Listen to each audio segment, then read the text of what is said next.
फिर उसका दोस्त जोड़ता है कि वह अभी अभी विदेश से वापस आया है, वह मीडिया का ध्यान आकर्षित नहीं करना चाहता, इसलिए तुम्हें यह सब राज रखना चाहिए। दोनों उस पर विश्वास करते हैं और चले जाते हैं।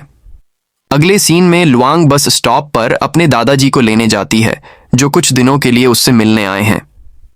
इसी बीच मिंग चेन अपनी बहन से पूछता है, क्या तुम टियन रेन से मिलने गई थी?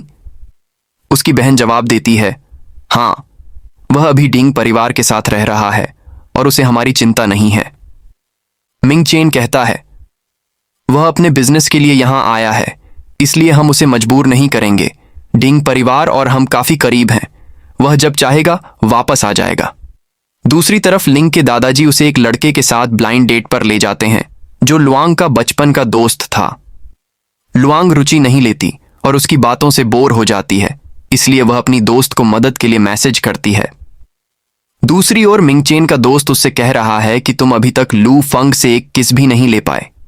मिंग चेन जवाब देता है, वह मुझे बच्चा समझती है और कई बार मुझे ठुकरा चुकी है। उसका दोस्त कहता है, अगर तुम उससे किस नहीं ले पाए तो तुम मर जाओगे। लगता है मुझे तुम्हारे लिए बलिदान देना पड़ेगा। मैं तुम्हें किस कर देता हूं, शायद तुम ठीक हो जाओ। यह कहते हुए वह मिंग चेन को किस करने लगता है और तभी शियाओ अंदर आ जाती है और उन्हें देख लेती है। इसी बीच लुआंग की दोस्त उससे कहती है कि हम लोग लंच के बाद तुम्हें मजे के लिए बाहर ले जाएंगे, लेकिन तभी मिंग चेन आ जाता है और पूछता है, लुआंग, तुम किसी और के साथ डेट पर क्यों जा रही हो बिना मुझे बताए? क्या तुमने वादा नहीं किया था कि तुम हमेशा मुझसे प्यार करोगी?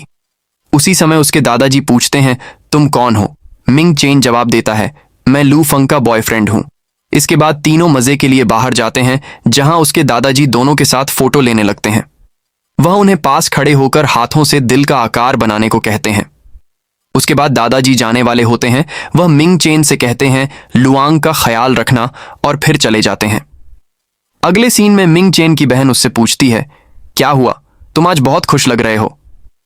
मिंग चेन जवाब देता है, मैं खुश हूं क्योंकि कंपनी में सब कुछ अच्छा चल रहा है। लेकिन उसकी बहन कहती है, कोई और वजह भी होगी। मिंग चेन कहता है, मुझे अपनी बीमारी के लिए नया इलाज मिल गया है। फिर वह सोचता है कि लू फंग ने अभी किसके लिए हाँ नहीं कहा है, इसलिए अभी उसे यह सब बताना ठीक नहीं होगा। यह सोचकर वह उसे नई वाइन दिखाने ले जाने का फैसला करता है।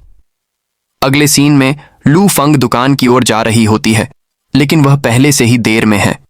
मिंग चेन कहता है, अगर तुम्हें देर हो रही है तो मैं तुम्हें छोड़ देता हूं। लू फंग मान जाती है और दोनों दुकान के लिए निकल जाते हैं। मिंग चेन बहुत तेज गाड़ी चलाता है और उसे समय पर पहुंचा देता है। लू फंग पूछती है, तुम इतनी तेज क्यों चला रहे थे? मुझे डर लग रहा था। मिंग चेन जवाब देता है, तुम्हारे पास सिर्फ 10 मिनट थे।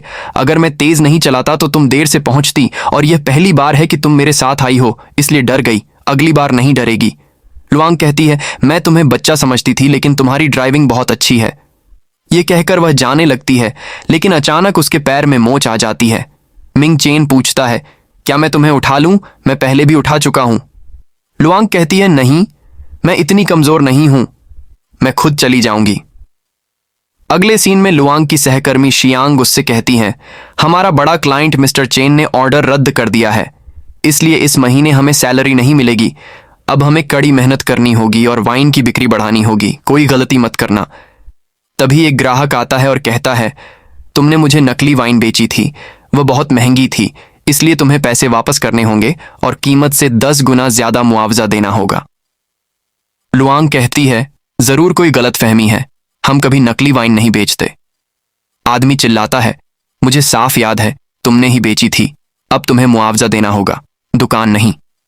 तभी मिंग चेन आ जाता है और कहता है, हम समस्या सुलझाएंगे, लेकिन उसे छूने की हिम्मत मत करना। वह आदमी बाकी ग्राहकों को बुलाकर झूठ फैलाता है। मिंग चेन उसकी फोटो लेकर अपने दोस्त को जांच के लिए भेजता है और कहता है, तुमने खुद नकली वाइन डाली है और झूठा आरोप लगा रहे हो। पुलिस आती है और उस आदमी को पकड़ लेती है। लुआंग मिंग चेन को धन्यवाद देती है। वह उसका नंबर मांगता है और अपना नंबर देता है, कहता है, अगली बार मुसीबत में मुझे कॉल करना। जैसे ही वे चलते हैं, मिंग चेन पूछता है, ग्राहक तुम पर झूठा आरोप लगा रहा था, लेकिन तुमने कुछ क्यों नहीं कहा? लुआंग जवाब देती है, मुझे यह नौकरी चाहिए। मिंग चेन कहता है, लेकिन सम्मान भी जरूरी है ना? लुआंग जवाब देती है, हमारे जैसे लोगों को जीने के लिए अपने सम्मान से समझौता करना पड़ता है। हमारे पास कोई और विकल्प नहीं है। मिंग चेन फिर उससे कहता है, लुआंग, अगर तुम चाहो तो मैं तुम्हारी बाकी जिंदगी बहुत बेहतर बना सकता हूं। लू फंग गुस्से में पूछती है, तो तुम मुझे खरीदना चाहते हो? मिंग चेन कहता है, मेरा वह मतलब नहीं था।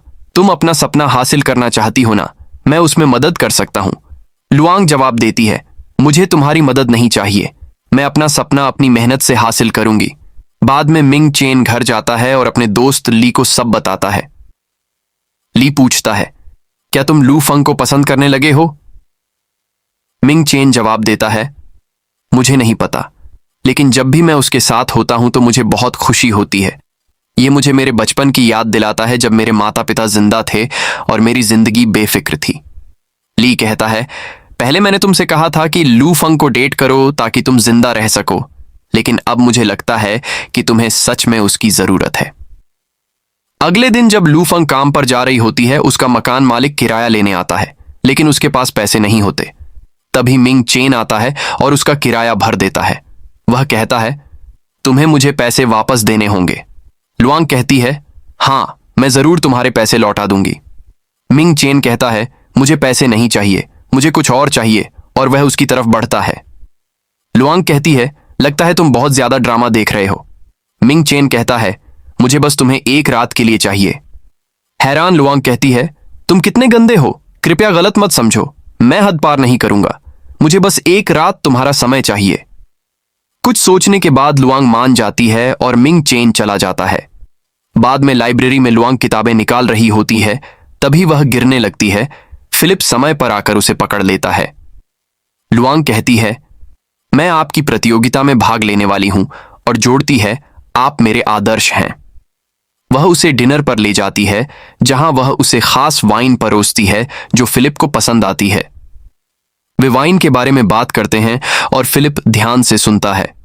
डिनर के बाद लुआंग अपने काम पर लौटती है, जहां उसकी लीडर उसे खुशखबरी देती है, हमारे क्लाइंट मिस्टर चेन ने एक और ऑर्डर दिया है, बॉस ने सबको बोनस दिया है।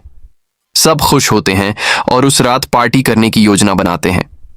जैसे ही वे जा रहे होते हैं, मिंग चेन आता है और पूछता है, क्या तुम आज रात की हमारी डील भूल गई हो? आज रात तुम्हारा समय मेरा है। लू फंग उसे अपना बोनस पैसा देती है और कहती है, ये पैसे ले लो और डील कैंसिल कर दो। मिंग चेन मना कर देता है और कहता है, नहीं, यह नियम के खिलाफ है। लुआंग कहती है, ठीक है, मेरे साथ पार्टी में चलो। वह मिंग चेन को अपने सहकर्मियों की पार्टी में ले जाती है और सब पूछते हैं, यह हैंडसम लड़का कौन है? लुआंग और मिंग चेन एक साथ जवाब देते हैं। लुआंग कहती है, ये मेरा पड़ोसी है। मिंग चेन जल्दी से जोड़ता है, मैं इसका बॉयफ्रेंड हूं। लुआंग स्थिति संभालते हुए हंसकर कहती है, ये मजाक कर रहा है। फिर वे सब ट्रुथ या डेयर खेलते हैं। लुआंग ट्रुथ चुनती है और उसकी सहकर्मी पूछती है, क्या तुम्हें कोई पसंद है? लुआंग जवाब देती है, नहीं। जब मिंग चेन की बारी आती है, वह डेयर चुनता है और उसे चुनौती दी जाती है कि यहां किसी को किस करो। मिंग चेन लुआंग की ओर देखता है, उसे सबके सामने लाता है और किस करने के लिए झुकता है।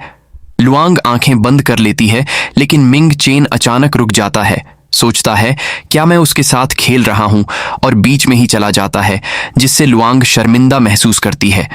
बाद में घर पर लुआंग शियाऊ से कहती है, मिंग चेन मुझे बीच में छोड़कर चला गया और मुझे शर्मिंदा कर दिया। उधर डॉक्टर मिंग चेन से पूछता है, तुमने ऐसा क्यों किया?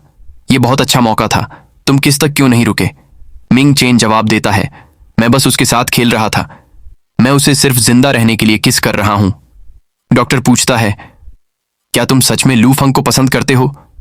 मिंग चेन कहता है, मुझे नहीं पता, मैंने सोचा था मैं उसे कुछ नहीं बताऊंगा, लेकिन अब मैं ऐसा नहीं कर पा रहा हूं।